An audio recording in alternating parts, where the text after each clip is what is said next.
Estava aqui no mudo, mas...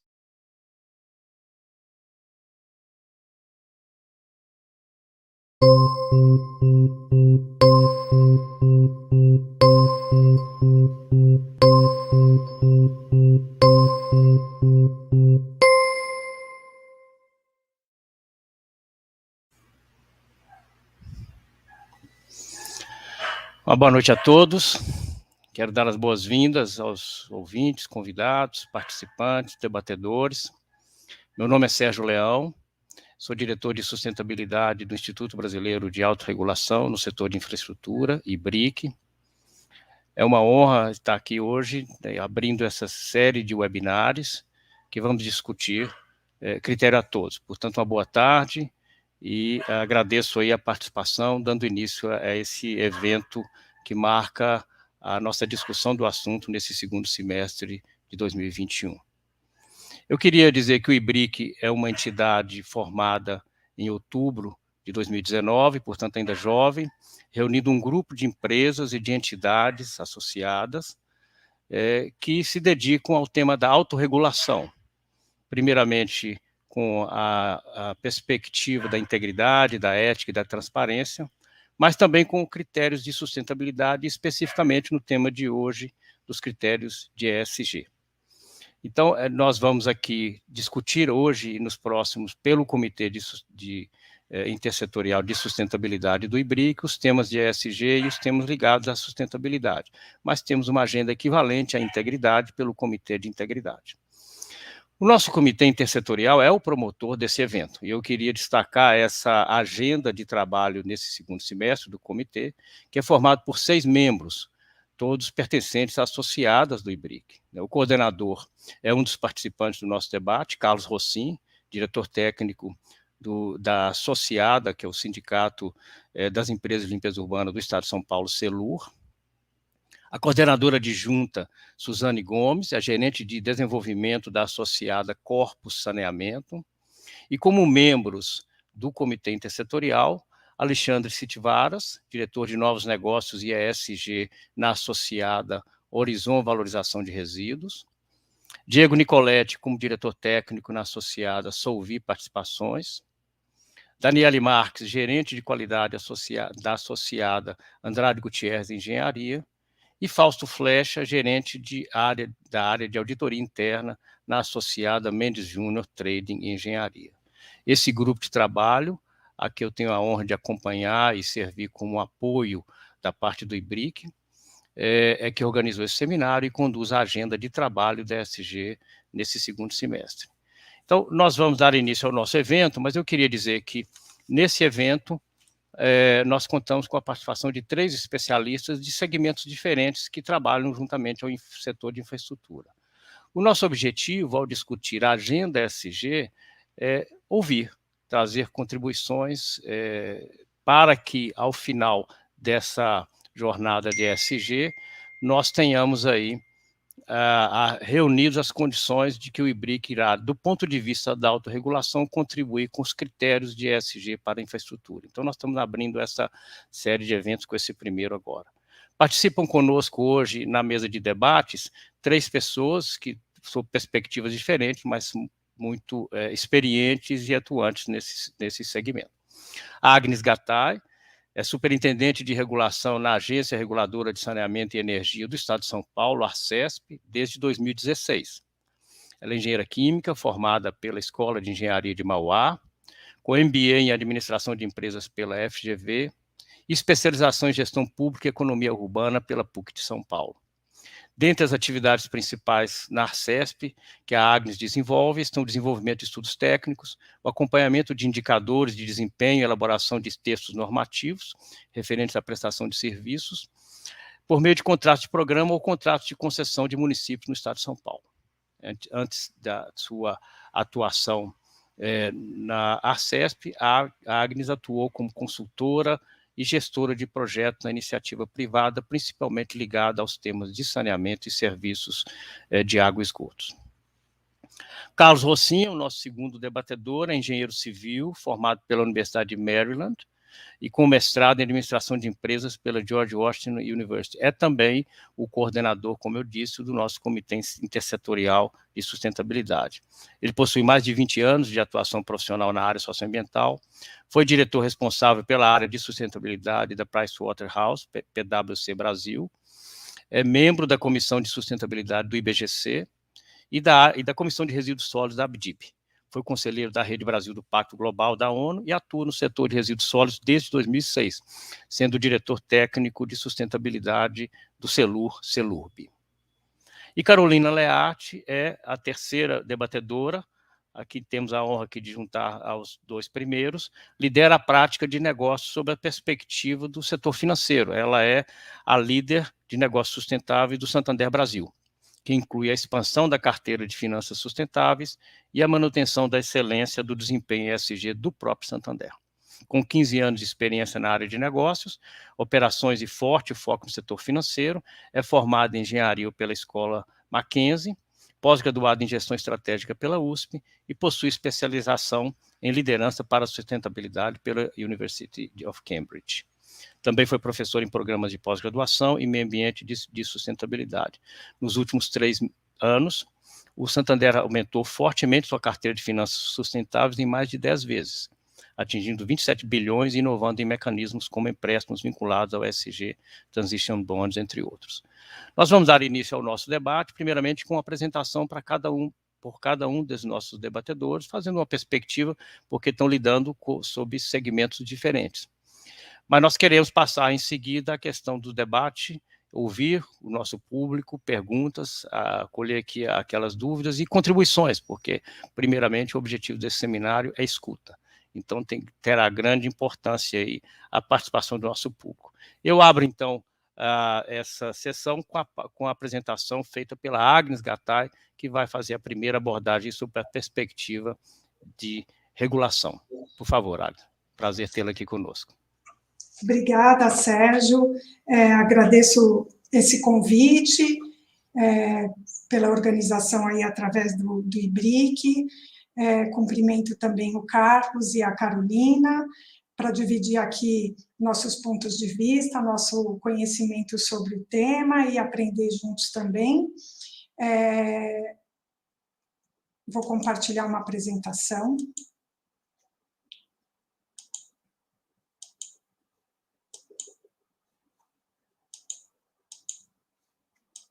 Vocês estão vendo? Acredito que sim.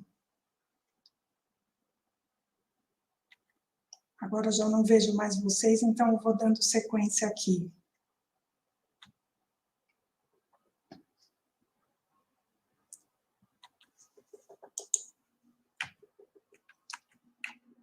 Então, eu trouxe o ponto de vista aí do regulador, né, formal, que no estado de São Paulo, a Arcesp é uma das agências reguladoras de serviços públicos, que é uma agência multissetorial, que tem por finalidade regular, controlar e fiscalizar os serviços públicos de gás canalizado, saneamento básico, delegados ao Estado, né, pelos titulares desses serviços, e na parte da energia elétrica, a Arcesp faz a fiscalização, porque a regulação é feita pela ANEEL, então a fiscalização dos serviços de energia elétrica está a cargo da Arcesp.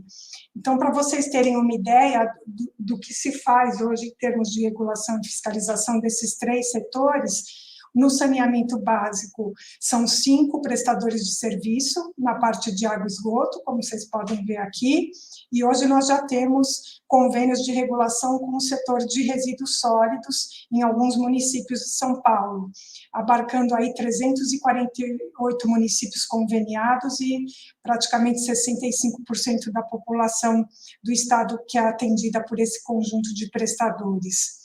Gás canalizado são 3 concessionárias e atendem, abrangendo 152 municípios. E energia elétrica são diversas distribuidoras, cobrindo todo o território do estado de São Paulo. Então, para falar de regulação, achei interessante a gente pensar na perspectiva brasileira, né, de como se deu como se instituiu isso no país, né? Então, em 95, com a reforma do Estado, encabeçada pelo ministro Bresser, foi trazida como proposta principal a descentralização da prestação de serviços públicos, né? A redefinição do papel do Estado para fortalecer a sua função de promotor, né, e indutor de boas políticas públicas e de serviços públicos, e de fomento também, né, a investimento, e, de outro lado, como o papel do regulador, né? Então, ele surge aí dessa reforma, e é nesse momento que se dá o fortalecimento dessa função de regular, né? Separando um pouco os campos de atuação do Estado. E aí, logo na sequência, nos anos 2000, surgem as principais agências nacionais, como a ANEEL, a Anatel, a ANAC, e a busca é, basicamente, por autonomia, transparência e independência, né, decisória desses órgãos reguladores, visando a qualidade do serviço e a oferta do serviço para a população como um todo.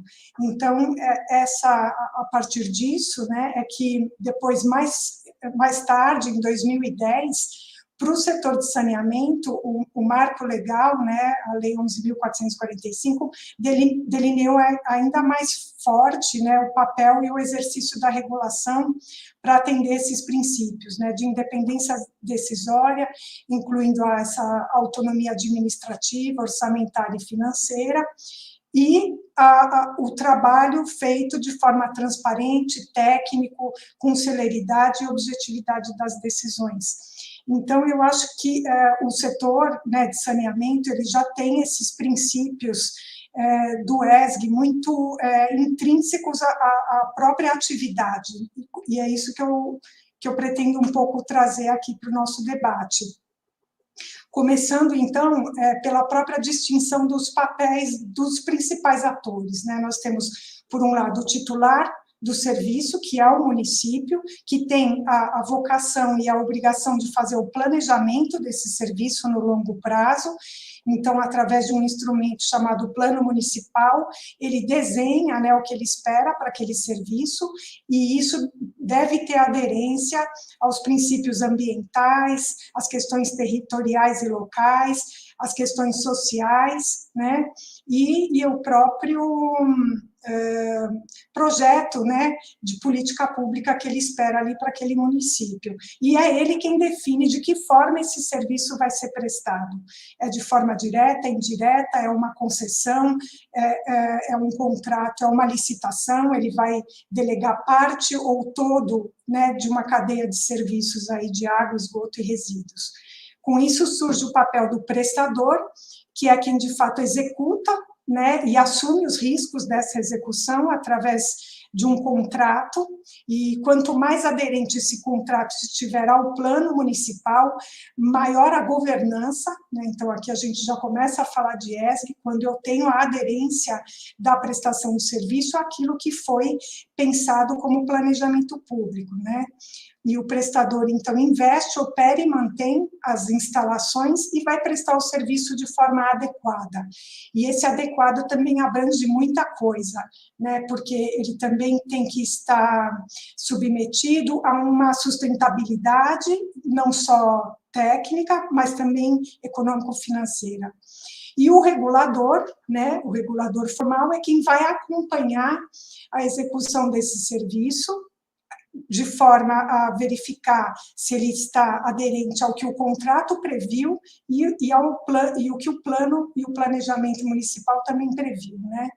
Então, a atividade de regular nada mais é do que fiscalizar, monitorar e, muitas vezes, normatizar algumas condutas para que o serviço seja feito de forma adequada, além de assegurar o equilíbrio econômico-financeiro desse contrato. Então, esses três atores, eu acho que têm um papel aí central na preservação desses princípios da prestação de serviços públicos, que já são altamente regulados, né? Seja pelas condições e legislações ambiental, sanitária, de recursos hídricos, as questões de defesa dos usuários e dos consumidores, Então, são princípios já inerentes a esse tipo de serviço. Portanto, a importância da atividade regulatória é fazer esse equilíbrio entre o que foi planejado, o que está contratualizado, o que é suportado por uma tarifa, né, e que tem que considerar o interesse do usuário, né? Então, eu acho que isso é muito ESG, né? Porque, de fato, ele busca essa questão social, né? A universalização do serviço é um dos principais princípios dos serviços de saneamento, de forma uma tarifa módica e com eficiência. E a agência reguladora busca perseguir e verificar se esses princípios são executados, né? E, enfim, além de mediar interesses de todos esses agentes envolvidos. E aí, para finalizar, eu extraí da própria lei, né, do saneamento alguns princípios da prestação de serviço que, para mim, remetem muito a esses critérios ESG, né, que é o que eu busquei trazer aqui. A questão da universalização do acesso, né, é um princípio muito ligado à questão social, né? A realização desses serviços de forma aderente às políticas de saúde pública, conservação de recursos naturais e proteção do meio ambiente é uma lei, né? É um princípio que está estabelecido aí no âmago da lei do saneamento. Métodos e técnicas que considerem as peculiaridades locais e regionais, articulação com as políticas de desenvolvimento urbano e regional, o estímulo à pesquisa, ao desenvolvimento de tecnologias apropriadas, considerando a capacidade de pagamento de usuários, soluções graduais e progressivas, né, com uma melhoria de qualidade e ganhos de eficiência. Então, são princípios que permeiam perfeitamente, né, essa lógica de sustentabilidade, de preocupação social, de responsabilidade e transparência. O próprio controle social e a transparência é uma palavra que aparece, salta aos olhos, né, na própria legislação federal, além da segurança, qualidade, regularidade e continuidade da prestação de serviço. Então, eu acho que, como base, né, e como princípio para a atividade regulatória, nós procuramos verificar a aderência dos serviços a essas questões legais. Fazemos isso através de indicadores, através de acompanhamentos, de fiscalizações, e eu acho que esses são princípios que têm total relação com o ESG. Então, é quase que uma provocação, né, para a gente trabalhar isso aqui nesse nosso encontro. Enfim, deixo meu contato e fico à disposição aí na sequência do debate. Obrigada, Sérgio. Muito obrigado, Agnes. Muito objetivo, sucinto sua apresentação, mas direto ao ponto, né? Nós, ao tratarmos dos assuntos ESG sobre a autorregulação, obviamente temos que entender como se entrelaça com a regulação. Então, você deu aqui exatamente esse caminho, e é o que queremos explorar um pouco no debate, é que essas duas frentes estão praticamente conectadas, conversam, e há aí um interesse de um território comum, né? Eu passo a palavra agora ao Carlos Rossim, diretor do CELU e coordenador do nosso comitê, para falar uma abordagem de alguns minutos também sobre a sua perspectiva na agenda ESG, dos critérios que vamos discutir em seguida. Obrigado. Rossim, é com você. Obrigado, Sérgio. Boa tarde a todos. Eu fico honrado aqui estar ao lado aqui da Agnes, da Carolina, especialistas no tema de sustentabilidade ESG. Acho que vai ser bastante rico essa nosso debate aqui, porque são ângulos diferentes, né? Indústrias diferentes, mas convergentes, né? Ângulos diferentes, mas convergentes. E para esse inicial aqui, eu gostaria só de trazer alguns pontos aqui sobre o setor de limpeza urbana e manejo de resíduos sólidos. Esse setor aqui, ele é uma indústria ambiental, então o tema ESG, podemos dizer que está no nosso DNA, sempre esteve, né? Então é algo que a gente o nosso propósito de ser voltado sempre foi de mitigar impactos ambientais, a questão da preocupação com da recuperação e conservação dos recursos naturais, né? A gente vê isso claramente com a reciclagem e outras recuperações, né, outros tratamentos. Então, é um setor que ele é bastante importante quando a gente fala de economia circular, né, quando a gente fala de você fechar o ciclo, né, de ser processos não lineares, mas processos cíclicos, é a participação, né, ativa dessa indústria ambiental, e porque ela, de fato, está trabalhando na logística, né, o que muitas vezes é o que a gente vê, né, que é a coleta, mas a coleta é só um pedaço muito pequeno do processo como um todo. Depois você tem todo, né, todo um tratamento que é feito com material, buscando sempre o melhor aproveitamento e a reintrodução desse material dentro da indústria, né? Então, quer dizer, o nosso foco é a economia circular, a nossa base de foco da atividade econômica. Uma coisa algo que a gente vem percebendo e acompanhando de perto e apoiando, e trazer aqui a questão da própria aprovação do novo marco legal do saneamento, que é uma peça importante para o desenvolvimento nacional, que ele modifica o nosso olhar com relação à própria temática saneamento de uma forma ampla, não só água e esgoto, mas também resíduos sólidos. Ele traz um conceito muito importante que é a infraestrutura de utilidade econômica domiciliar, né, que o serviço que você recebe em casa, como energia elétrica, água, esgoto, internet, gás e o próprio tratamento de resíduos, né? Então, todo esse pacote de serviços, então ele aproxima, né, através das concessões, dessa nova relação com o usuário, ele aproxima o setor mais próximo do usuário, que é muito importante para cada vez mais atender as demandas, né, as demandas atuais e as demandas futuras com relação aos resíduos, né? E a indústria é uma indústria que busca trabalhar sempre na hierarquia dos resíduos. Então, essa questão inicial, que é o primeiro ponto de partida, que é a redução da geração, né, isso, a própria relação próxima do usuário e a preocupação de você reduzir o desperdício, né, você incentivar, né, a redução do desperdício, isso é um ponto que o marco traz, né, com a economia comportamental, a partir do momento que você aproxima a relação por meio de cobrança, né, do usuário com relação ao desperdício, e aquilo que você não consegue reduzir, né, você busca reutilizar, né, então formatos de incentivar a reutilização dos resíduos.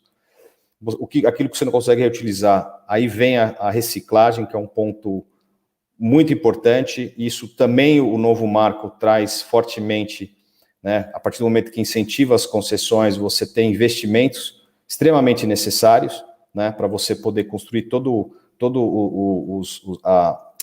a infraestrutura, né, por exemplo, de triagem de materiais, né, e esses tratamentos. Aquilo que você depois não conseguiu reciclar, você também tem a possibilidade de tentar buscar outras recuperações, né, como, por exemplo, a recuperação energética, é algo que o setor investe muito, né. Então, você também, minimamente, você consegue extrair energia desse material.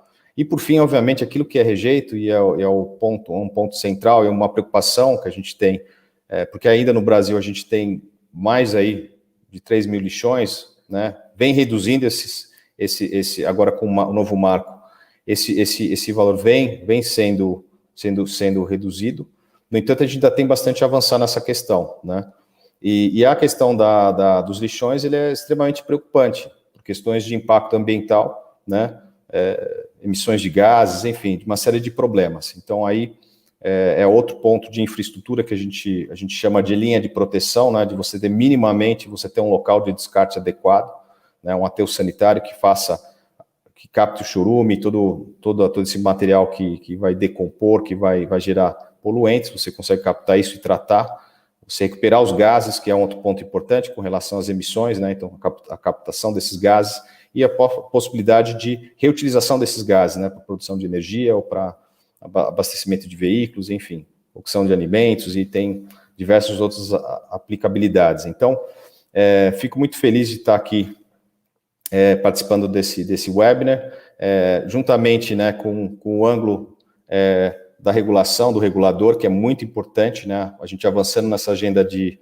concessões, uns pontos que a Agnes trouxe, que me chamou bastante atenção, a questão da asseguração do equilíbrio desses contratos, que é algo que isso virá com as concessões, né, com essa relação que o regulador passa a ter, de ter um olhar bastante amplo em cima do atendimento das necessidades da sociedade, mas também como o setor também possa evoluir dentro dessa agenda. Então, essa triangulação, que só é possível fazer juntamente, né, com o regulador. Então, fico muito feliz de estar aqui juntamente com a Arcesp. E a parte financeira, né, que agora é um pilar importante, né, porque vamos precisar de investimentos, né, investimentos para novos equipamentos, para os MRFs, né, que serão essas áreas de triagem e separação para reciclagem, que precisam ser ampliadas, né, nossos índices de gás são muito baixos no país ainda. Então, isso vai precisar do apoio, sim, do setor financeiro, com linhas de crédito, né? Então, acho que essa conjuntura aqui, eu fico muito contente de estar aqui ao lado da Agnes e da Carolina, que eu acho que vai trazer aí exatamente os 3 pilares aí para a evolução dessa temática dentro do ESG, sendo que o setor ele é um ponto central para a economia circular, que é um dos pontos centrais, né, do ESG. Tá bom? Obrigado. Muito obrigado, Rossim. Muito boa a sua síntese aí de alguns minutos no nosso tempo inicial. Eu queria destacar, né, que nesse papel que o Rossim representa, que é aquele do prestador, ele é uma ponte, né? Ele está ligado de um lado ao regulador, que é quem acompanha e define os parâmetros de execução do serviço, e de outro lado ele está ligado ao usuário, que atua diretamente junto ao usuário, que também está lá citado como parte de interesse do regulador, mas ao mercado que o financia, que faz o seguro, aquele mercado financeiro que vamos escutar agora na sequência com a Carolina. E que aí também há uma ponte entre o regulador e o autorregulador, que é o nosso foco de discussão. Portanto, a gente vê que esse terreno aqui, de fato, ele se complementa, até onde vai a regulação e de que maneira a autorregulação também atende interesses, por exemplo, do setor financeiro. Então, vamos ouvir, concluindo essa primeira parte, a Carolina Learte, que é a líder da prática de negócios sustentáveis do Santander. Com você, Carolina. Muito obrigado. Eu que agradeço, Sérgio. Boa tarde a todos. Um prazer estar aqui com vocês. Quero cumprimentar a Agnes e o Rossim aqui, meus colegas de painel aqui. Conheci a Agnes hoje, mas o Rossim já nos conhecemos de bastante tempo. E dizer que é uma alegria estar aqui com vocês, compartilhar um pouco da prática do Santander e um pouco das visões que a gente tem também para o setor, que é um setor que tem uma importância muito grande, né, no tempo que a gente está vivendo, em termos de tendência e o que a gente está, de desafio que a gente tem pela frente, né. Economia circular é uma tendência absoluta, não há dúvida sobre isso. Falou-se em desperdício, falou-se em máximo aproveitamento, né. Nós sabemos que principalmente o setor de resíduos sólidos tem um potencial gigantesco. Acho que tenho bastante orgulho de poder falar aqui com bastante propriedade. Sou engenheira civil formada, então tenho bastante familiaridade com o tema da infraestrutura, mas também minha área de mestrado é resíduos sólidos urbanos, então eu tenho muita paixão por esse tema, então eu falo aqui com bastante carinho sobre ele, né? E em tempos de mudanças climáticas também, quer dizer, a gente está num momento onde a gente tem diante do setor de infraestrutura, que é um setor cujo potencial de trazer escala para soluções e tecnologias de baixo carbono é brutal. Então, se a gente consegue mudar a tecnologia, reorientar a prática de determinados empreendimentos da forma, né, de fazer o saneamento, o resíduo, mas também a energia e tudo mais que a gente fala sobre saneamento, a gente consegue, de certa maneira, endereçar esse tema, que é o tema das mudanças climáticas e o impacto que a gente vai enfrentar nos próximos tempos decorrentes das mudanças climáticas, né? Então, eu queria dividir um pouco com vocês como é que o setor financeiro, como é que eu vejo, né, que o setor financeiro vem caminhando junto com o setor, mas antes eu quero dar alguns números do Santander, em linha com o que a gente está falando aqui no setor de resíduos sólidos. Então, a gente tem um compromisso, né, até 2025, de ter 100% de energia renovável sendo consumida pelas nossas agências, 2.000 agências no Brasil todo. E só para vocês terem uma ideia, hoje a gente está nesse número, a gente está a 45% dessa meta, e hoje de toda a energia consumida dentro do banco já renovável, desses 45%, 10% são de aterro sanitário, de biogás, né, de geração de energia a partir de biogás. Então, a gente também tem um carinho especial aí pelo setor e pelo reaproveitamento, né, seja do gás, do biogás ou do próprio resíduo. E a outra coisa é que 2 anos atrás a gente decidiu tirar os plásticos de uso único da nossa operação, então nós banimos isso dos nossos prédios administrativos, estamos em curso para até o início do ano que vem retirar isso de todas as nossas agências também, sempre buscando soluções mais ecoeficientes. Não acreditamos que o plástico é um vilão, na verdade, mas a gente entende que é possível conter o desperdício e fazer as coisas de uma maneira melhor. E foi essa compreensão que o banco teve, então, num processo que nós começamos 2 anos atrás. No ano passado eliminamos de todos os prédios, estamos em processo das agências, mas um trabalho de bastante conscientização. Nós somos 45 mil funcionários, então um trabalho bastante importante ali, todos os dias, né, de capacitação dos nossos funcionários também, né. Bom, na perspectiva do setor financeiro, infraestrutura já desde 2003, né, 2003, quando surgem os princípios do Equador, que foram a primeira grande, eu chamaria isso também de uma autorregulação, de fato, mas ela é do próprio setor financeiro, né, ao observar os projetos de infraestrutura, né, e gerenciar o risco socioambiental que tinha nesses projetos. Naquele momento já se sabia que a gente poderia ter problemas sociais e ambientais na construção de um grande empreendimento de infraestrutura, fosse ele qual fosse. E aí a gente começa, então, Santander foi um dos precursores, ajudou a escrever os princípios do Equador, e a gente começa, então, a olhar para esses projetos na modalidade de Project Finance, na verdade, que são os projetos acima de 10 milhões de dólares, né, financiados pelos bancos. Normalmente eram financiados em consórcios, até hoje, né, os bancos dividem o risco desses projetos, mas também, ao longo do tempo, né, a partir de 2012, empréstimos corporativos também, empréstimos ponte e outros empréstimos também ligados a setores sensíveis do ponto de vista de ESG, que tinham relação com a infraestrutura. Então, acho que esse é o primeiro grande marco do setor financeiro, em termos de dizer, olha, temos uma questão aqui a ser resolvida pelos grandes projetos e a gente vai olhar isso com calma. O que acontece a partir daí é que as instituições financeiras passam a ter os seus próprios requerimentos e exigir condicionantes ambientais e sociais. Elas desenvolvem times internos também para poder receber essas informações que vêm dos estudos de impacto ambiental, das licenças ambientais desses empreendimentos, para que se pudesse ficar pronto para analisar isso, saber a complexidade e exigir determinados condicionantes nesses projetos. Isso, na verdade, confere para o setor financeiro bastante experiência ao longo do tempo. Então, lá no Santander, por exemplo, nós temos uma área de risco socioambiental que é responsável pelo risco socioambiental global, né? Então, aqui no Brasil, a gente fica com o Global Head de risco socioambiental e que olha com sua equipe todos esses projetos, assim, ao longo do mundo. Então, esse é um ponto importante, né? Mais recentemente, o que parece é que a gente começa, com esse conhecimento todo instalado, começa a se olhar para a infraestrutura de uma maneira até mais simples, vamos dizer assim. Eu vou dizer simples, por quê? Porque a gente já aprendeu sobre a questão do risco e tudo, mas a gente vira um pouco, nos últimos anos, o olhar para a oportunidade, né, da infraestrutura como um grande driver de inovação, como um grande driver de mudança e escala para a economia de baixo carbono. E aí a gente começa a ver alguns tipos de publicações, enfim, alguns marcos, como o marco do BID, do Banco Interamericano de Desenvolvimento, que passa a olhar o projeto em 4 grandes dimensões: econômico, financeira, ambiental, social, institucional. Os Performance Standards do IFC, da International Finance Corporation também, que na verdade, o grande arcabouço dos princípios do Equador, ou seja, o que uma infraestrutura sustentável deve ter, né, endereçados aí no seu projeto. E mais recentemente, no ano passado, o lançamento do Climate Bonds Initiative com o Ministério da Infraestrutura.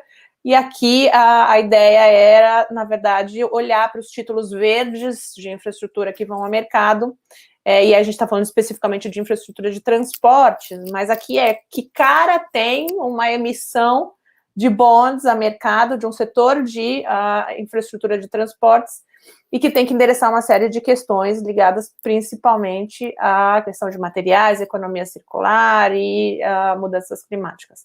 Então, o que me parece é que quando a gente fala de uma infraestrutura sustentável, né, e um pouco do que a gente batiza ali no Santander também, essa infraestrutura, de fato, é uma infraestrutura inteligente, né, cada vez mais, é uma infraestrutura eficiente no uso dos recursos, nos materiais que ela emprega, na forma como ela emprega a mão de obra, nos aspectos sociais em geral, e uma infraestrutura muito importante e resiliente. Resiliente porque a gente sabe que a gente vai ter que se adaptar às mudanças climáticas nos próximos anos, e essa questão é crucial. Então, o que o banco tem avaliado hoje? A capacidade desses empreendimentos em resistir à questão climática, né? A dar respostas à questão climática. E também trazendo um pouco uma outra perspectiva para vocês, porque a gente está olhando sempre para uma infraestrutura muito grande. Infraestrutura já é um nome grande. Quando a gente olha para ele, né, ouve isso, a gente fala, puxa, é uma grande estrada, é uma grande usina, é uma grande construção. E a gente, na verdade, está vendo um movimento de descentralização da infraestrutura, né? Quando a gente olha para a gente gerando a nossa própria energia, soluções de tratamento de resíduos standalone ou individuais. Quando a gente olha para a estação de tratamento de efluentes, captação de água de chuva, todos os sistemas fechados, nós estamos descentralizando a infraestrutura. Então, acho que esse é um tema bastante importante também, porque, de certa maneira, a gente acaba diluindo os riscos, porque eles existem, de certa forma. Então, como é que a gente controla tudo isso? Que é o caso, por exemplo, dos veículos, né? Fugindo um pouquinho aqui do tema, mas não deixa de ser, com as baterias. Os veículos elétricos com as baterias, o que faremos, né? Na verdade, com essa... E aqui é uma questão de descentralização de energia, por exemplo, né? Então, acho que tem uma questão a ser endereçada, né, do berço ao túmulo aqui, como a gente fala nessa questão dos resíduos e da economia circular. Então, eu vejo um movimento importante, os bancos cada vez mais reforçando mais suas preocupações com o tema de ESG, deixando cada vez mais robustas as suas governanças em relação ao tema. Hoje, no Santander, nós temos um comitê que avalia todos os negócios com essa característica, os negócios ESG, então tem um comitê com várias áreas, sênior dentro do banco, e que esses negócios são deliberados, inclusive, os grandes projetos ali de infraestrutura que tem uma pegada de ESG de alguma maneira, né? Outra coisa importante que vai acontecer também logo, nós somos um banco europeu, né? E vocês sabem, a gente tem regulação do Banco Central Europeu e tudo mais que está mais avançada, mas o nosso Banco Central também não deixa muito a desejar aqui, mas uma questão de taxonomia, né? Taxonomia social, taxonomia ambiental, e para vocês entenderem, saneamento, por exemplo, é um tema que poderia estar nas duas, mas ele está no social, hoje na taxonomia do Banco Central Europeu, né? Economia circular já está na taxonomia ambiental.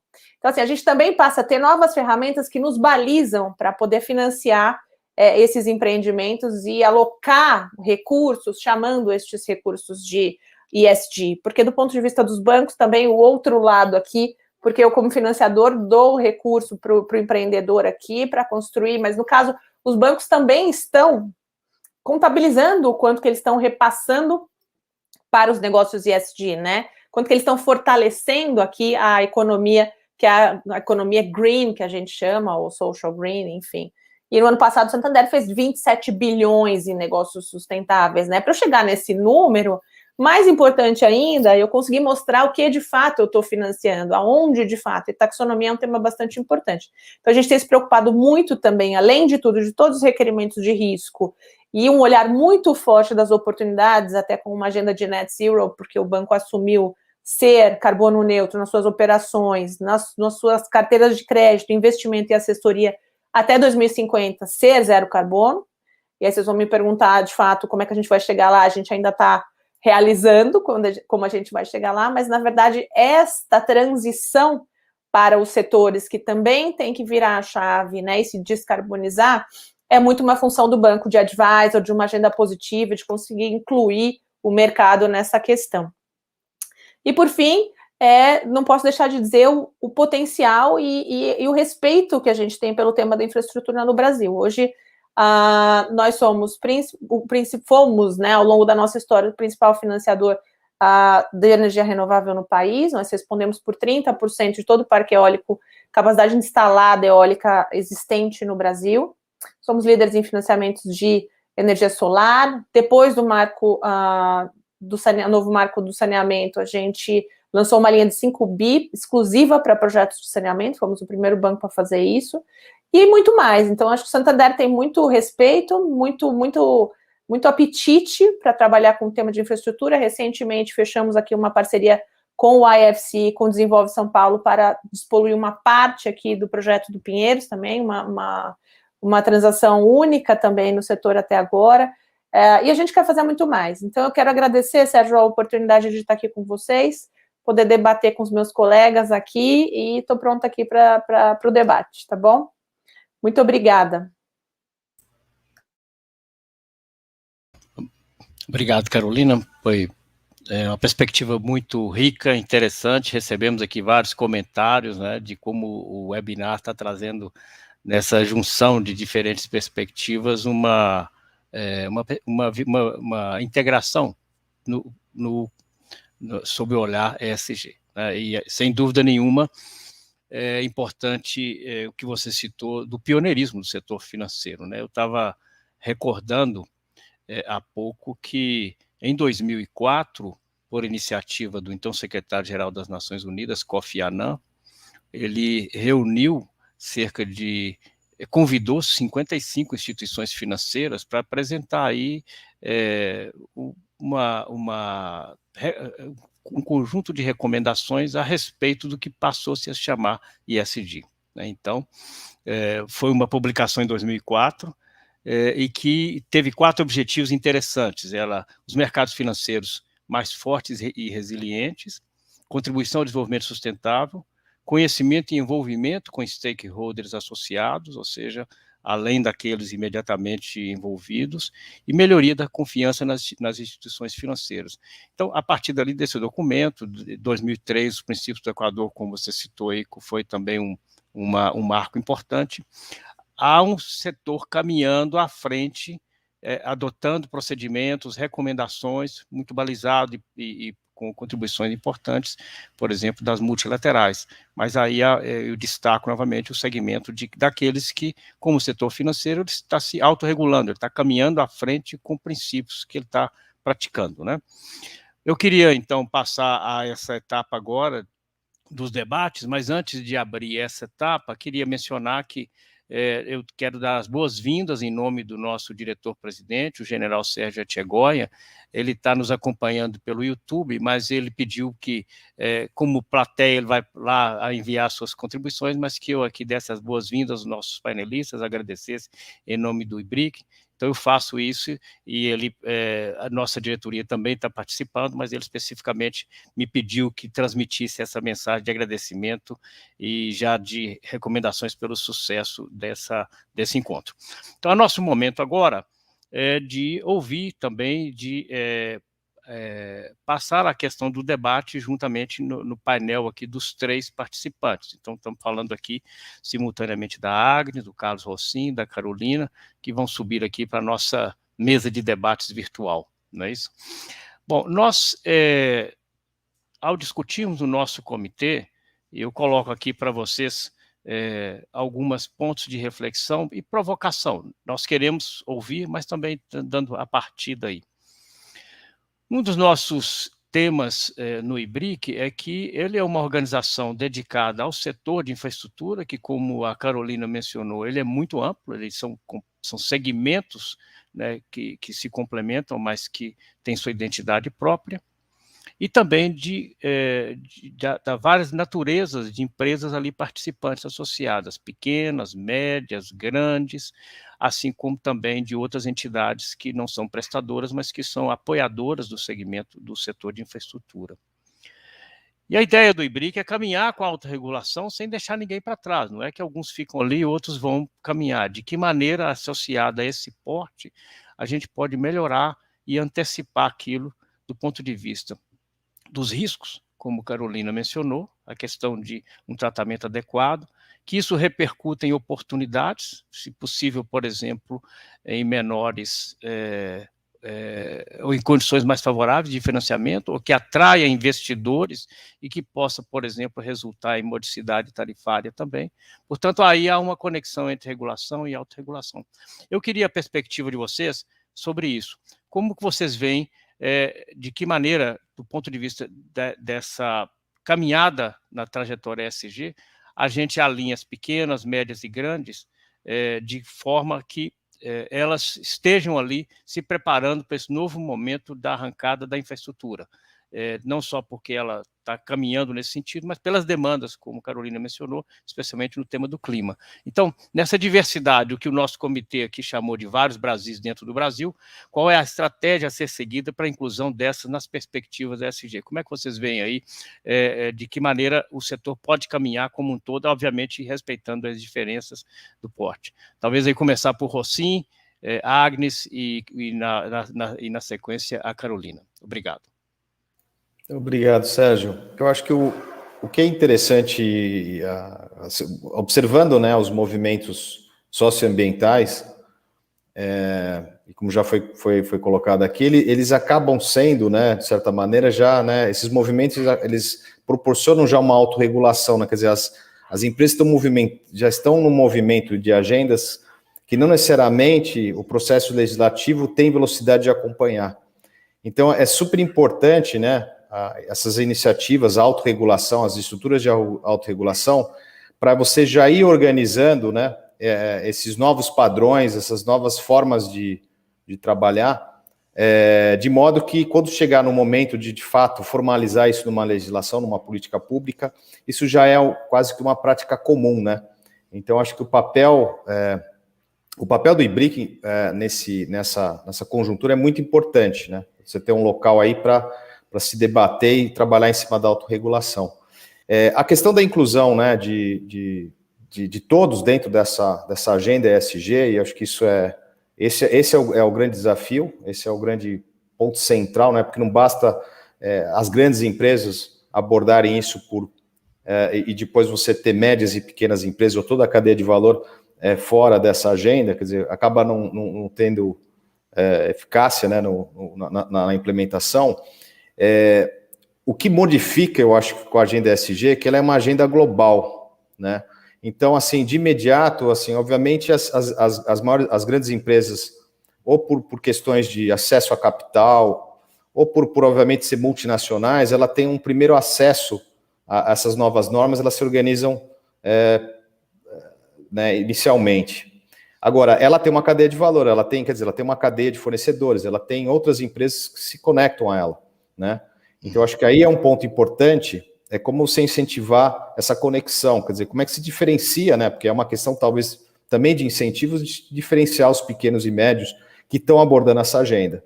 Mas, obviamente, a gente entende que os desafios para pequenas e médias empresas vão ser completamente diferentes. A gente, acompanhando a questão de relatórios de sustentabilidade ou inventários de emissões, ou essas iniciativas, né, que já estão em movimento aí já há mais de 2 décadas, se percebe que precisam de apoio técnico, né? Precisa ter um local que eles podem acessar e apoiá-los nesse sentido, né?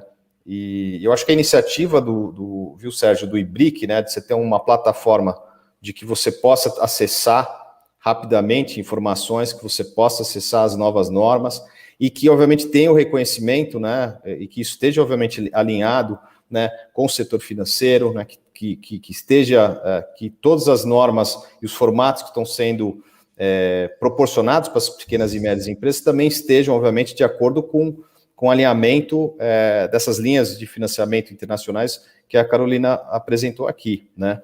Então, acho que é uma conjuntura aí desses pilares que a gente vai conseguir fazer, né, com que essas pequenas e médias empresas entrem nesse processo, juntamente aí, e participando dessa autorregulação e trazendo normatizando essa forma de operar. Isso entendo também que vai facilitar o regulador aí né, quais, para poder, porque acho que no final do dia você quer todo mundo trabalhando no mesmo formato, uma sistemática, e que obviamente uma sistemática que atenda, né, esses anseios da sociedade. Então, eu acho que a gente vai consolidando. Agora não dá mais para trabalhar apenas setorialmente, a gente precisa ser multissetorial, precisamos trabalhar conjuntamente. Então, plataformas que permitam que isso aconteça são importantíssimos para que a gente catalise, né, esse processo, que é um processo extremamente rápido. A própria legislação, acho que ela vai acompanhar meio que depois, porque a coisa está indo muito rápido, né? Acho que esses são os pontos principais. Obrigado, Sérgio. Perfeito. Agnes, você queria complementar algum ponto? Por favor.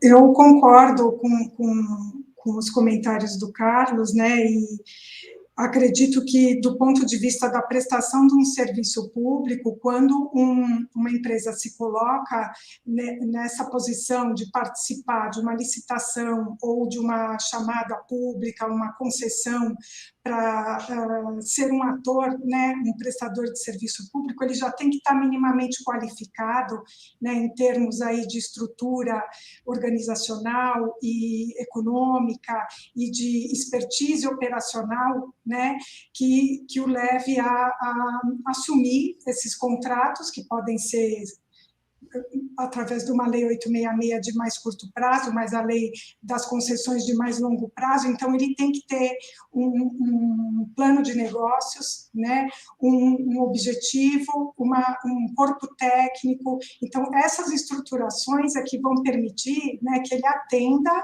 o que se almeja para aquela prestação de serviço público, né? E quando uma empresa se coloca nessa posição, acho que minimamente ela já tem condição de assumir esses compromissos, né, e de ter eu acho que a lei também traz uma questão que é uma melhoria progressiva, né, todo o aprimoramento é esperado no longo prazo, né, no curto prazo eu acho que não, já se espera ali uma efetividade, mas no longo prazo, quando tem investimentos pesados a serem feitos, a melhoria progressiva ela é pensada. Então, são indicadores de melhoria que vão, no tempo, demonstrar que aquela empresa garante aquela sustentabilidade. E eu acho que o caminho pode ser as parcerias, né, entre as diversas fases da prestação de serviço, exigem expertises distintas, e você pode somar forças, né, para poder assumir um projeto de longo prazo. E cada operador, cada empresa tem a sua expertise, a sua boa prática, e ela pode fazer disso uma força nessa soma, né? E a gente tem modelagens também de prestação de serviço do ponto de vista do contratante, né, do titular, que pode ser consórcios, né, pode ser a prestação regionalizada, que está muito aí em discussão, né? Então, existem formas de somar, né, que eu acho que essas é que vão ser os elos mais interessantes, né, de ganho aí de escala e de qualidade, né, em busca desses objetivos aí de sustentabilidade. Para trazer tecnologias diferenciadas, eu preciso de conhecimento e de experiência, né? Então, eu acho que com essa soma de experiências é que a gente consegue ter, de fato, esses compromissos de sustentabilidade mais rapidamente atingidos. Acho que falhou aqui no final. Mas está ótimo, Agnes. Sim. Eu queria agradecer-lhes. Nós estamos vendo aqui claramente que esse é um campo de uma dinâmica, como o Rossin mencionou, muito rápida. Ela muda a perspectiva quase que numa escala de quase a menos que um ano, do ano para outro, uma forte mudança de perspectiva. Então, pegando esse gancho aqui com a Carolina, é claro que uma instituição financeira ou no mercado, ele olha para frente porque ele vai financiar no longo prazo. Infraestrutura sempre é um ciclo de projeto relativamente de médio para longo prazo. E ela vai enfrentar, né, passar por toda essa evolução dessa questão de critérios. Uma pergunta que foi colocada aqui já mostra isso, ou seja, a questão das emissões de carbono por segmentos da infraestrutura é um tema que vai entrar, obviamente, aí na equação da avaliação da viabilidade dos negócios, né? Alguns países, como Luiz Gonzaga, nosso colega, pergunta, na América do Sul já adotam uma taxação para emissões de carbono, né? Como é que o setor, por exemplo, financeiro, e tem outra pergunta específica, depois eu faço aí para o Santander, mas agora, nessa perspectiva, nós temos hoje os critérios, mas temos que olhar para frente. Como é que o banco enxerga isso naquilo que ele avalia essa capacidade quase que de enxergar o que vai acontecer daqui a alguns anos e colocar isso na equação do financiamento, considerando parâmetros ESG, entre eles o tema do carbono. Carolina. Vamos lá, Sérgio. Eu queria voltar só um pouquinho no que os meus colegas comentaram sobre pegar a cadeia toda. A gente tem um aprendizado muito interessante entre os bancos. Em 2013 para 2014, o Banco Central lança uma regulação obrigando os bancos a terem, no geral, era para ter um gerenciamento de risco socioambiental adequado para todos os temas sociais e ambientais, mas também acho que instigando os bancos, né, a adotarem uma política de responsabilidade socioambiental, pública, etc., e práticas. A grande verdade é que cria-se práticas. A gente já tem uma política, mas você tem que ter todo um lastro de práticas. E o que aconteceu naquele momento era justamente essa preocupação na FEBRABAN, a gente trabalhou ali bastante, porque bancos de diversos tamanhos, Sérgio. Então, a nossa preocupação enquanto bancos líderes, que ajudamos a fundar princípios do Equador e tínhamos uma experiência muito grande, era trazer os pequenos. E um dos caminhos foi muito no sentido de construção de conhecimento mesmo. Primeiro, nivelar conhecimento, prover materiais, conteúdo, sessões. Quantas vezes nós, que éramos os mais experientes, ensinamos os menos experientes? Então, isso funcionou muito bem entre os bancos. Aqui não tinha competição entre os bancos, estávamos falando exatamente da mesma coisa. No nosso caso, isso diz respeito ao gerenciamento de riscos. No caso de vocês, diz respeito ao gerenciamento de riscos, mas também das oportunidades, da abertura para os financiamentos. Então, como é que está todo mundo meio que no mesmo nível, no mesmo patamar? Isso funcionou muito bem, né? Hoje a gente, anos depois, a gente está em 2021, a regulação do Banco Central está sendo aperfeiçoada, os bancos já alcançaram, então, um estado aqui muito bom, na opinião do Banco Central, que está permitindo, na verdade, uma evolução da regulação. Então, acho que esse é um tema que queria dividir aqui com vocês, porque eu acho que essa troca, a Agnes falou aqui, né, um processo progressivo, indicadores de melhoria também, nada acontece de uma hora para outra. Nós tivemos, naquela época, a resolução, se eu não estou enganada, ela saiu em maio, talvez, de 2014, fevereiro de 2014, acho. Em dezembro, o Santander estava 100% aderente, mas tiveram bancos que demoraram 2 anos. E tudo bem, né? Então, acho que assim, teve um processo de aprendizado que foi importante e que a gente dividiu aí as coisas boas e coisas não tão boas desse processo com todos os outros colegas. Foi muito bom. Sobre os empreendimentos, eu já te digo que vai acontecer, assim, em relação a, primeiro, aspectos sociais, todas as questões de legislação, tudo que é o básico da legislação, assim, hoje não passa nenhum projeto sem a gente ter uma visão muito clara de que a empresa, e o banco não avalia só o projeto, ele avalia a companhia também, o histórico da companhia, então tem todo um mix aqui, grupo econômico, se for uma empresa muito grande, uma holding, enfim, tá tudo isso aqui.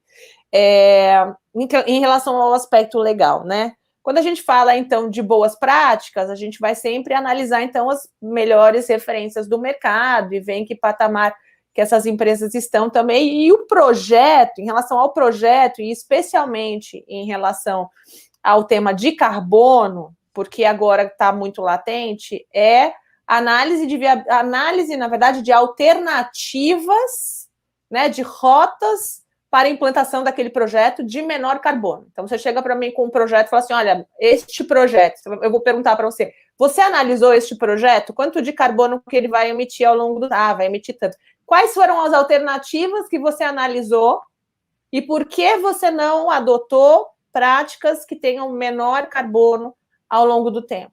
Então, claro, isso tem uma questão de viabilidade econômica, de tecnologia de implantação, tem tudo isso, mas já está na equação alternativas tecnológicas para baixas emissões dentro dos projetos. Isso está hoje. Então, a gente cada vez mais vai crescer nessa questão. Claro, há um processo de aculturamento, o banco não vai fechar a porta na cara de quem não trouxe uma alternativa, não é isso.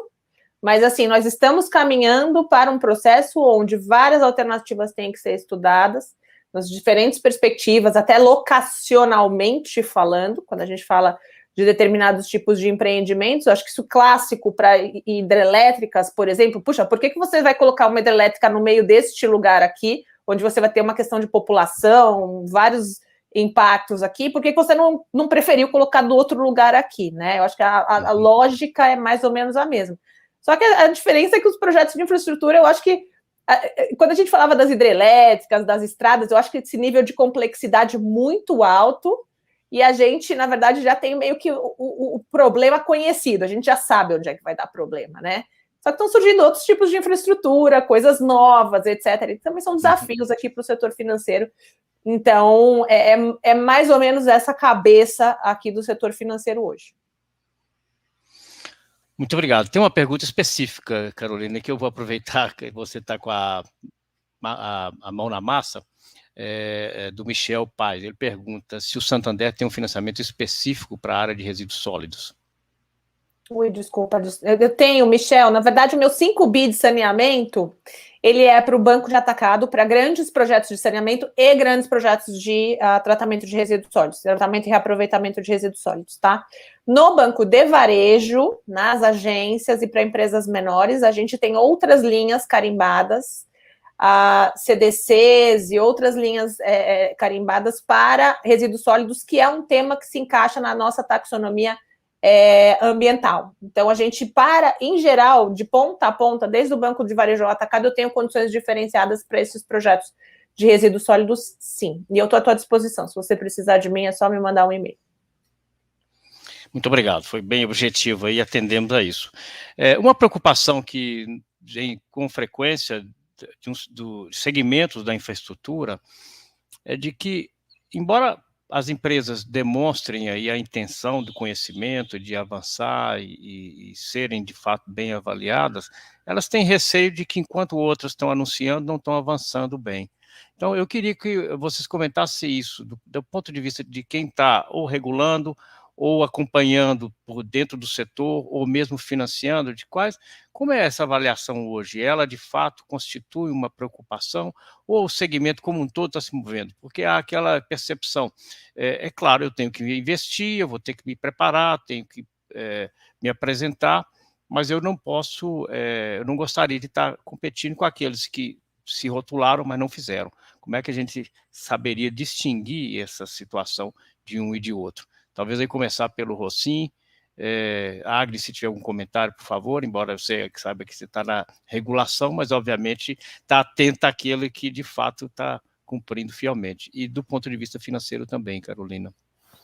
Talvez, Sérgio, acho que para responder essa pergunta, que ela remete, né, no que a gente costuma se falar no mercado de greenwashing, ou talvez na questão de você se apresentar e não necessariamente estar em linha com os resultados estão em linha.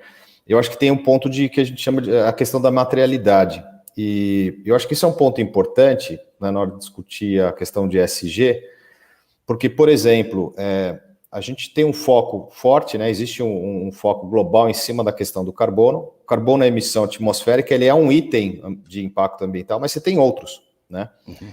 Então, para dar um exemplo, se a gente pegar, por exemplo, no caso do Brasil, o problema que nós temos com os lixões. O grande problema dos lixões, antes da questão atmosférica, é a questão da contaminação do solo. Esse é um tema central, né? Não só isso, né? Quer dizer, a contaminação do solo é o ponto, vamos dizer, principal, mas você tem a questão de que, como você não tem, esse material fica solto, né? Nos lixões, então, obviamente, o material leve ele é carreado, né? Aí o plástico, né? Carreado para os rios. Isso aí chega nos oceanos, aí a gente vê o que está acontecendo nos oceanos. Quer dizer, 80% daquele plástico que está nos oceanos vem do continente. Então, é importante entender, né? Aí vem, acho que talvez um ponto, Sérgio, que você trouxe lá atrás, a questão do contexto, dos momentos, né, a evolução da temática. Então, você tem que olhar essa questão da linha de base. Você tem que, vamos dizer, no caso do Brasil, a gente tem que resolver esse problema. Esse problema, a materialidade está nessa questão. Então, a gente tem que evoluir para esse outro nível aqui. Então, a gente tem que resolver a parte da contaminação dos solos. A partir do momento que resolveu essa questão da contaminação do solo, né, por exemplo, com o aterro sanitário, que você tem as coberturas, você tem o tratamento de chorume, captação e tudo mais, aí você vai evoluindo para as outras temáticas. Bom, tudo bem, então já resolvi esse problema. Agora, qual que é o próximo tema ambiental também relevante? Então, é importante fazer essa distinção dos temas materiais para que as políticas públicas e as coisas avancem na direção correta. Caso contrário, você vai priorizar por uma questão talvez climática, não vai responder para a questão da contaminação do solo, vai seguir rotas, muito provavelmente, talvez mais caras ou que não vá atender aquele problema imediato que você tem. Então, eu acho que no contexto de você ter essa distinção, acho que tem que ser divulgada essa questão de materialidade, tem que ter uma clareza, isso acho que vem na comunicação, vem nessas iniciativas governamentais, de falar, olha, o foco aqui desse setor tem que resolver, isso daqui, esse outro setor é esse, né? Eu acho que isso tem que deixar muito claro, né, para que se possa tomar as ações, né, e os financiamentos, tudo corra na direção eficiente, né, que realmente você vai ter resultados, né.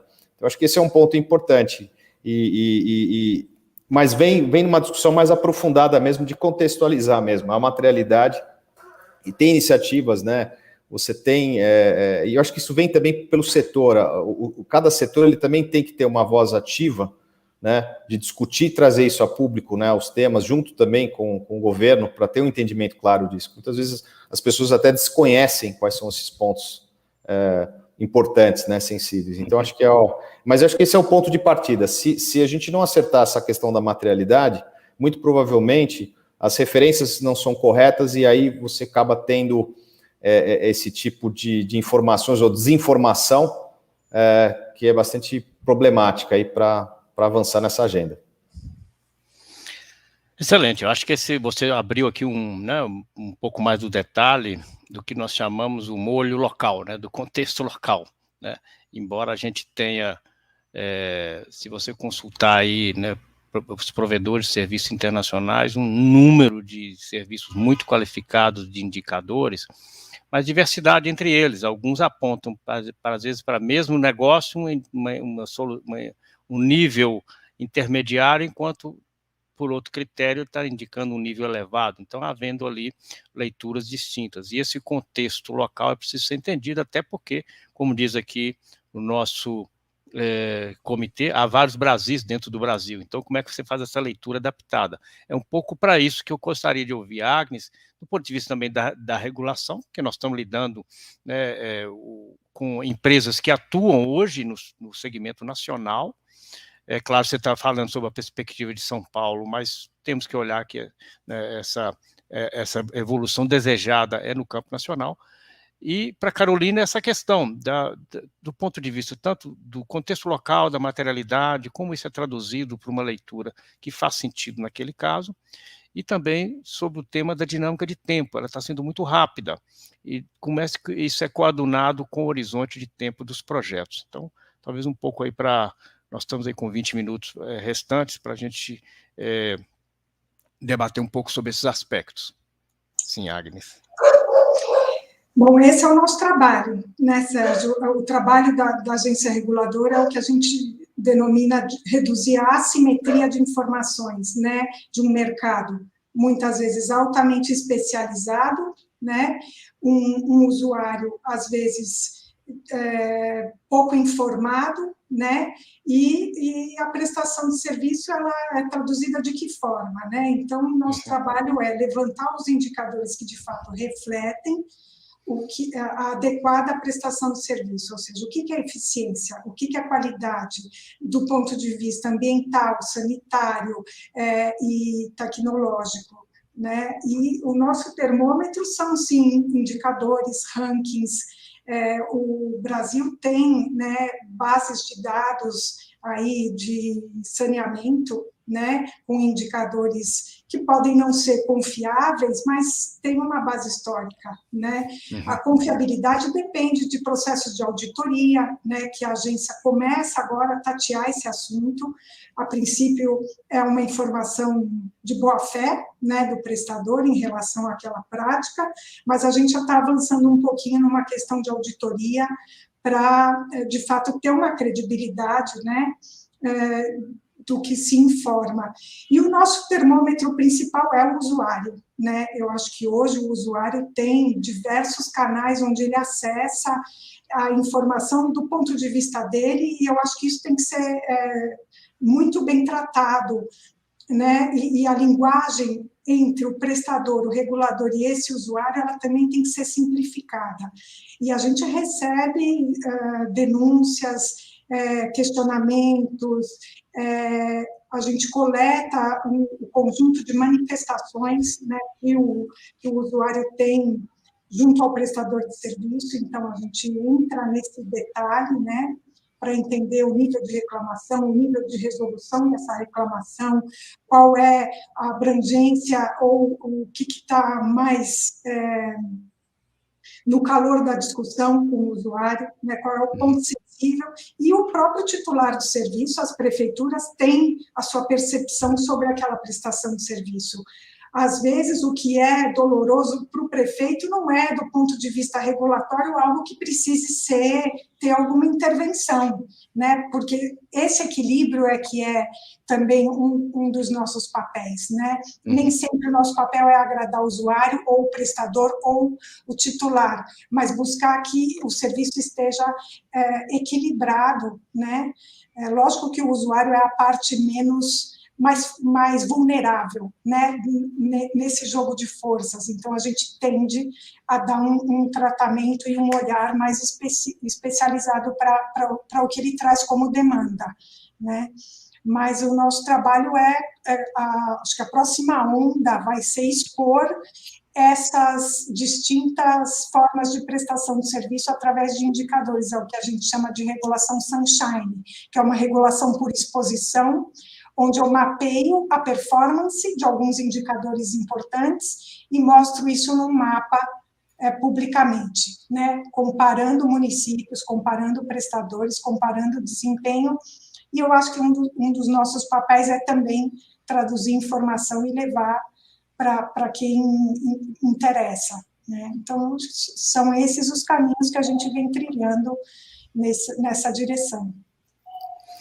Ótimo, eu vou passar para a Carolina, mas eu queria destacar um ponto que você mencionou aqui, que vale a pena a gente reforçar, e talvez você pegue também algum gancho aí, Carolina, para comentar, é a questão da transparência, né? A questão da tecnologia, já do pegou acesso meu à gancho, informação. Sérgio. Pois é, eu iria, porque hoje você tem aí não só as instituições muito mais organizadas, preparadas, tecnologias, informações, bancos de dados, analytics, internet das coisas, satélites, ou seja, é praticamente hoje um caminho que é transparência total. Então, como isso vai refletir aí na equação também financeira, viabilidade, acompanhamento, prazos, né? Que eu queria que a Carolina, do ponto de vista financeiro, comentasse para nós, Carolina. Acho que é isso mesmo, você pegou o meu gancho. Então, acho que assim, a questão é transparência. Eu gosto muito do que o Rossin traz, que é a questão da materialidade, porque isso, na verdade, isso começa ali dentro da companhia ou dentro do projeto, aquilo que é importante ali, o que vai fazer a diferença, que tipo de impacto esse projeto pode gerar, o que é importante a gente endereçar nesse empreendimento, enfim, nessa companhia. Então, acho que tem uma coisa. Então, estamos cuidando das coisas que realmente importam, esse é um ponto. E a gente faz o double check disso na transparência depois, entendeu? Então, assim, a grande questão é como é que a gente enxerga aquilo que está sendo feito, se o que alguém falou em algum momento, aquilo bate, né?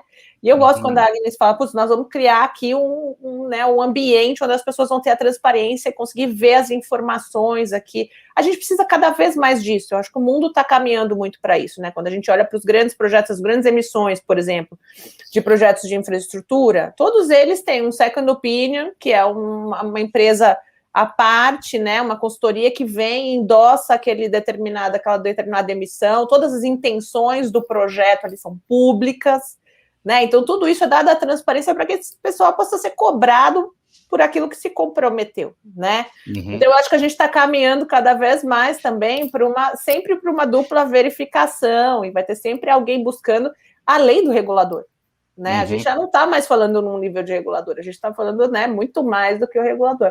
E nesse caso, eu acho que é muito positivo. Quanto mais gente, melhor. Né? Isso, de fato, assim, para quem é empresário, para quem é empreendedor, o cara dono do projeto, a gente pode até achar, e de verdade, eu acho que tem momentos que isso às vezes é uma coisa chata, porque vai ter gente que vai entender do teu negócio e vai te cobrar por aquilo, E vai ter gente que não vai entender, vai te falar um negócio que não faz o menor sentido, você vai ter que limpar aquilo, né? Vai ter que deixar muito claro, vai ter que atender aquela manifestação, enfim, né? A Agnes deve saber do que eu estou falando aqui, né? Então, assim, às vezes é meio chato mesmo, mas eu acho que esse é o custo da gente querer ser transparente, deixar tudo às claras, ter a melhor prática. E acho que tem uma coisa que ela é muito importante para mim, Sérgio, uma coisa que a gente fala muito com os empresários e empreendedores, é sobre a liderança.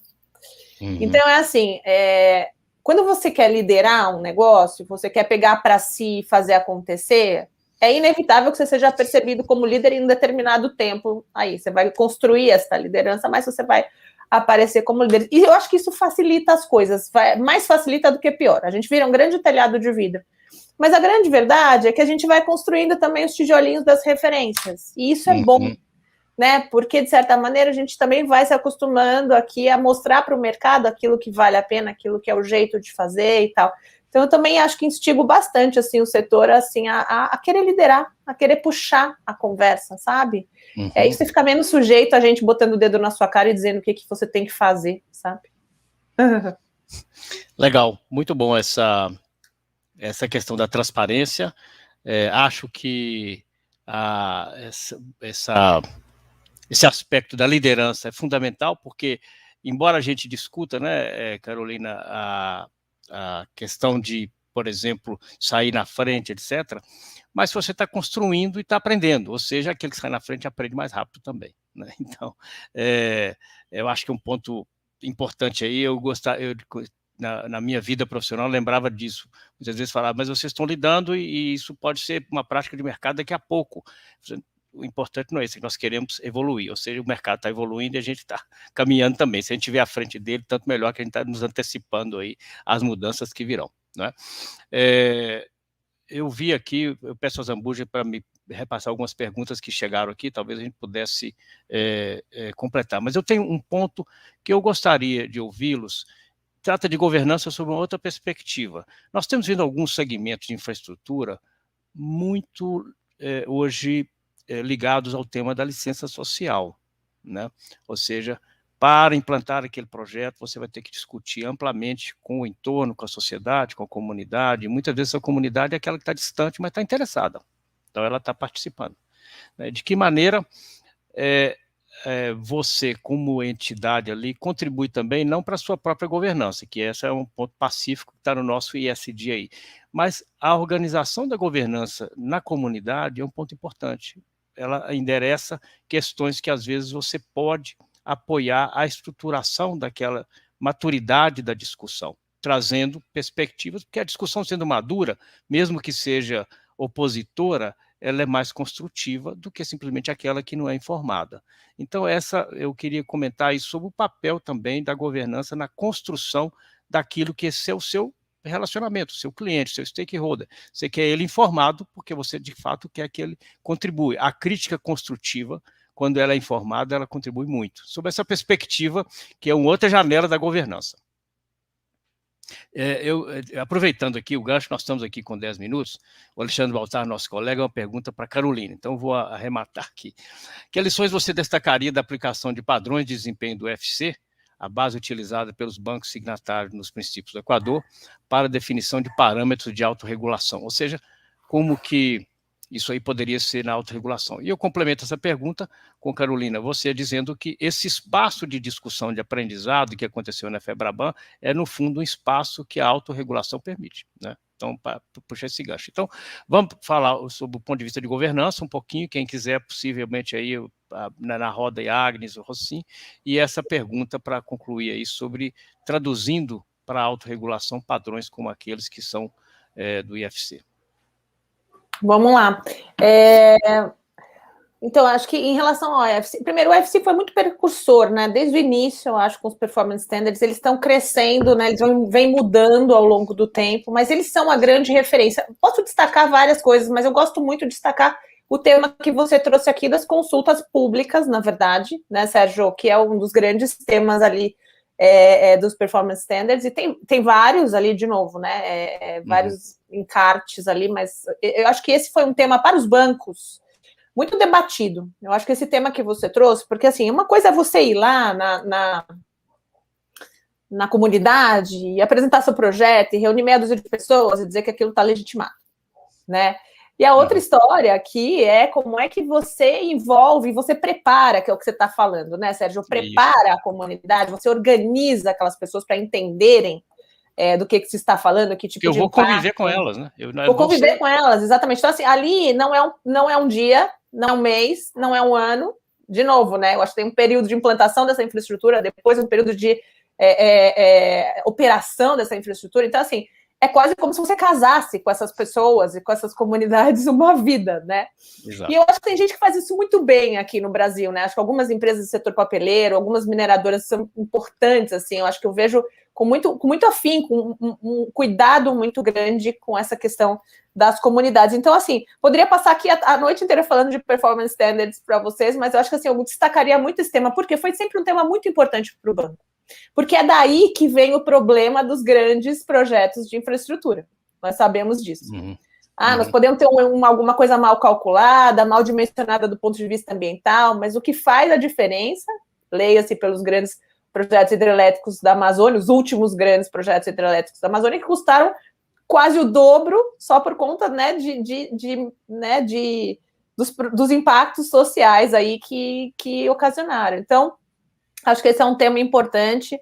Os bancos também aprenderam demais sobre isso, entendeu? Então, acho que... e assim, nós estamos há algum tempo, eu acho que tem grandíssimos projetos de infraestrutura. Estou falando, né, do vulto das grandes hidrelétricas, grandes rodovias, né? Estamos falando de Ferrogrão, agora BR-163 na Amazônia e tal. Já agora, com a orelhona desse tamanho já e muito preocupados, né? Então, eu acho que assim, para quem nunca leu os performance standards, eu acho que vale a pena, pelo menos os sumários executivos vale a pena, porque é bem interessante. E é um grande guia ali, né? Para ver como chegar no melhor projeto que se pode. Agnes, você gostaria de complementar, por favor? Sim, eu gostei muito do que a Carolina trouxe aí do impacto social, né? É o impacto socioambiental, né, desses projetos, porque acho que qualificar o ouvinte e aquele usuário, cidadão, né, que vai compartilhar por um longo tempo ali de uma infraestrutura, né, na sua cidade, na sua região, é um desafio enorme, né? Formalmente, a agência faz consultas e audiências públicas, que seriam esses fóruns que permitem o chamado controle social, né, que é quando você permite a participação qualificada ou não, né, mas a participação democrática, né, dos interessados naquela discussão. E isso é muito difícil. Confesso que é um aprendizado, você, primeiro, traduzir a tua linguagem para aquele público, né? A gente tem uma linguagem muito técnica, às vezes até jurídica e burocrática, e eu preciso levar a informação, de fato, que aquela pessoa entenda e possa interagir, porque senão é intimidador, né? Eu estou, na verdade, excluindo aquele ouvinte do meu debate, né? Eu preciso aprender a fazer isso para poder denominar aquilo de uma audiência pública, né? Porque eu quero receber contribuições, né? Eu quero poder aproximar a minha decisão do que de fato é o interesse público, né? Ou pelo menos saber responder para aquela demanda de uma maneira adequada. Então, eu acho que é um grande exercício, um grande aprendizado, e é uma linha, e é algo que deve estar no planejamento, né, desse projeto, pensar nessa linha de comunicação, preparação e diálogo, né, eu acho que deve ser uma premissa dos projetos, né, não é só quanto custa, de fato, a instalação, o projeto, a licença e toda a questão ambiental, mas quanto custa também e que esforço eu preciso empenhar e que tipo de pessoas eu preciso ter nas minhas especialidades para fazer esse diálogo, fazer essa ponte. A gente não valoriza tanto esse aspecto, mas ele pode ser um diferencial enorme para criar pontes mesmo, né, para o projeto acontecer. Rosim. Tá muito bem, muito precisa, Carolina, com a questão dessa qualificação, essa questão dessa leitura e essa essa interface, né, com as pessoas e como é que você se comunica, porque aí você pode ter boas informações, mas se a comunicação for adequada, ela não vai ter o resultado. O que eu percebo, assim, aí trazendo um pouco da experiência das auditorias lá atrás da Price, que a gente fez muita auditoria em diversos setores, né, e muitas vezes na auditoria você vai quando tem as crises, né, quando os grandes problemas estão lá e precisa verificar os fatos e fazer esse levantamento.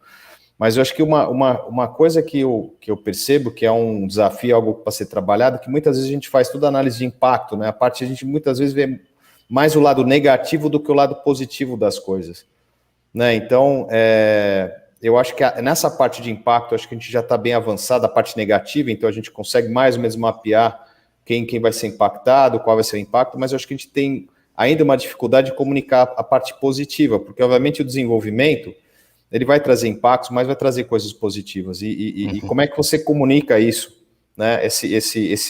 Porque é uma troca de uma situação de troca, não tem como ser diferente. A questão é saber comunicar também os lados positivos, né?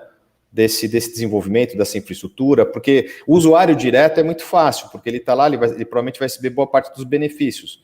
O difícil são aqueles que são indiretos, que estão lá ao redor, né, que provavelmente só vai, vamos dizer, a princípio, pegar só os impactos negativos, mas também tem impactos positivos que eles também vão poder usufruir. Como é que a gente consegue traduzir isso para que eles possam também ter um entendimento e participar, né, e compreender o projeto? Eu acho que isso é uma questão que eu acho que a gente tem que evoluir, porque eu percebi nesses últimos anos aí de trabalho que a grande dificuldade era fazer essa tradução, não do negativo. O negativo estava até fácil de contar a história. O difícil era contar o lado positivo. Eu acho que é isso que a gente tem que trabalhar. Bom, gente, eu acho que nós estamos aqui nos aproximando do final. Eu queria fazer um remate aqui relativamente simples, mas para nós aqui de grande significado. E caso aí também abrir a palavra para nossos 3 participantes completarem aquilo que cada um tem sua perspectiva e é bom que seja assim, não é? Eu acho que nós vimos o seguinte, os desafios dos critérios ESG permanecem, eles são dinâmicos, válidos em cada momento, mas necessários no processo evolutivo de transparência, participação, envolvimento, como a Agnes mostrou aqui, controle social. E aqui tem o que nos remete também de mais valor, que é o espaço do aprendizado para o setor. Ou seja, nós temos que continuadamente, não só se tivermos o critério, nós temos que ainda manter o espaço de aprendizado, porque daqui a pouco ele tem que ser revisto como a materialidade, como a evolução da própria sociedade, tecnologia, transparência, conhecimento, é bom que seja, ou seja, esse espaço é onde o IBRIC tem que construir também a sua agenda. É o espaço do aprendizado para que o setor caminhe mais rapidamente, como a Carolina mostrou, como se foi no setor bancário, onde ali não é o espaço da competição, ali é o espaço de aprendizado para que todos ali compartilhando estejam prontos para competir no ambiente externo.